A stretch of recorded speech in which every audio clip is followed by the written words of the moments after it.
Hello friend, स्वागत आहे तुमचं नवीन एका ब्लॉग मध्ये. मी आहे प्रियंका. आणि कोणी मला ओळखत असेल, कोणी नवीन असेल ते मला ओळखत पण नसतील तर प्लीज चॅनलला सबस्क्राईब करा, म्हणजे तुम्हाला माझ्याबद्दल सगळी माहिती भेटेल. आणि जे आपले जुने व्हिडिओ आहेत ते बघून तर सगळ्यांना समजेलच.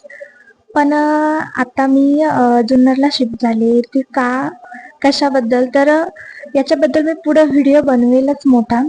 तर आज तर काही कारण नव्हतं असं व्हिडिओ बनवायला, असंच सहज व्हिडिओ बनवायचं ठरवलंय. तर अगोदर मी तुम्हाला माझ्या आसपासचा व्ह्यू दाखवते आणि मग त्यानंतर करूया आपण मेन व्हिडिओला सुरुवात.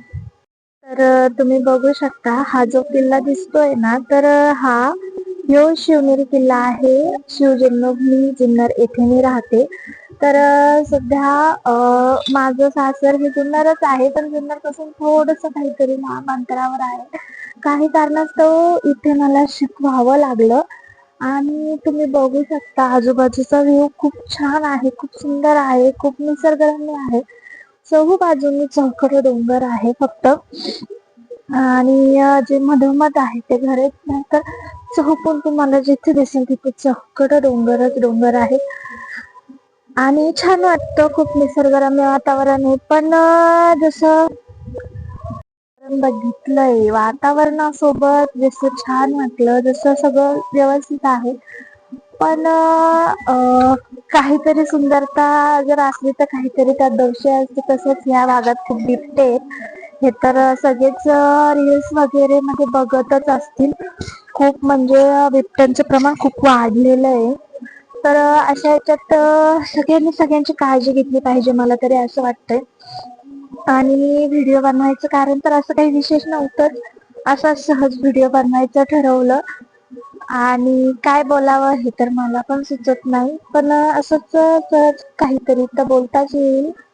सो करूया आजच्या मेन व्हिडिओला सुरुवात. तर हाय हॅलो, तर सगळ्यांना स्वागत आहे तुमचं माझ्या नवीन एका ब्लॉग मध्ये. तर सर्वप्रथम जय भीम जय शिवराय करूया आजच्या व्हिडिओला सुरुवात. तर असं काही विशेष नव्हतंच आज व्हिडिओ बनवायला वगैरे, असंच सहज व्हिडिओ बनवायचं ठरवलं. आणि म्हणजे आता 2025 विषयी जरा थोडस बोलावं, कारण आता लास्टचा महिना आहे. महिना संपतच म्हणजे वर्ष संपतच आलेलं आहे आता.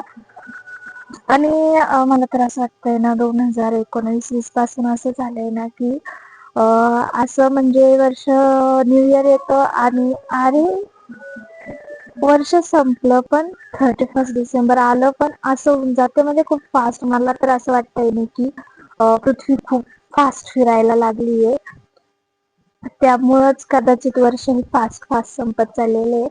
पण या सगळ्यामध्ये 2025 च बोलायला गेलं तर मला नाही वाटत हे 2025 सगळ्यांसाठीच चांगलं किंवा बेस्ट असेल किंवा चांगलं ठरलं असेल. कारण ह्या वर्षात खूप काही गोष्टी घडल्या, बऱ्याच बातम्या वगैरे अजूनही येतातच आहे. खूप काही गोष्टी घडल्या, असं म्हणजे प्रत्येक जणच बातम्या बघतं. आणि आता सुद्धा कलियुग आहे, आणि काय कलियुगात काय काय घडतंय ना, अजून काय काय बघायचं बाकी हे तर आता देवच जाणे. ठीक आहे, तर बोलूयात पुढे. तर पुढचं बोलायचं जर ठरलं तर खूप काही गोष्टी घडल्या, जसं की ते एरोप्लेन क्रॅश झालं, त्यानंतर कुठेतरी रेल्वे क्रॅश झाली, म्हणजे कुठे ब्लास्ट झाला, कुठे काही म्हणजे खूप काही घटना घडल्या. किंवा लहान मुलींवरचं रेपचं प्रमाण, जे 3 वर्षाची जी चिमुकली होती मालेगाव येथील, तिच्यावर पण बलात्कार करण्यात आला. तर त्या नराधमाला तर अजूनही कोणती शिक्षा सुनावण्यात आली नाही.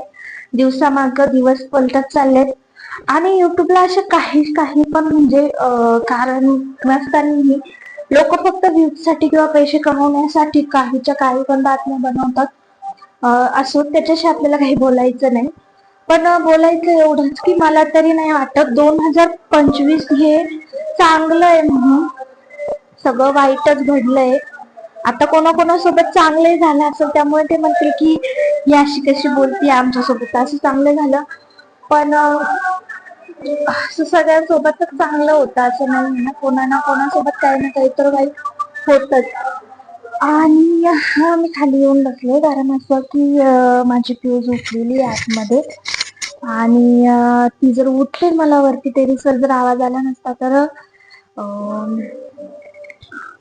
खूप अवघड झालं असतं. मला पण ती खूप रडली पण वगैरे असते, त्यामुळे मग मी खाली आली आता, जेणेकरून मला तिचा आवाज पण येईल आणि मी घरात पण व्हिडिओ बनवला असता.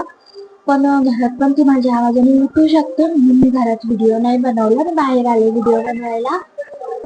तर असं तर रील्स पण खूप येतात की म्हणजे जी घटना घडली मालेगाव मध्ये, जी घटना घडली तर त्यानंतर खूप साऱ्या रील्स आल्या की तुम्ही तुमच्या लेकरांना असं गुड टच शिकवा, बॅड टच शिकवा. अरे ठीक आहे, शिकवायला पण शिकू, पण मला एक बोलायचं, एक दीड 2-3 वर्षाच्या मुलांना कसं गुड टच बॅड टच शिकवणार? अरे ते आताशी चालायला शिकले किंवा चालायला शिकताय, बोलायला शिकतायत, त्यांना कसं सांगायचं की हा गुड टच आहे, हा बॅड टच आहे? कसं सांगायचं नेमकं? कसं त्यांना समजणार तरी कसं? आणि ठीक आहे जाऊ द्या, थोडेसे त्यांच्यापेक्षा मोठे जे असतील त्यांना आपण शिकवू, पण 4-5 वर्षाच्या मुलांना की शिकवू हे गुड टच आहे, हे बॅड टच आहे.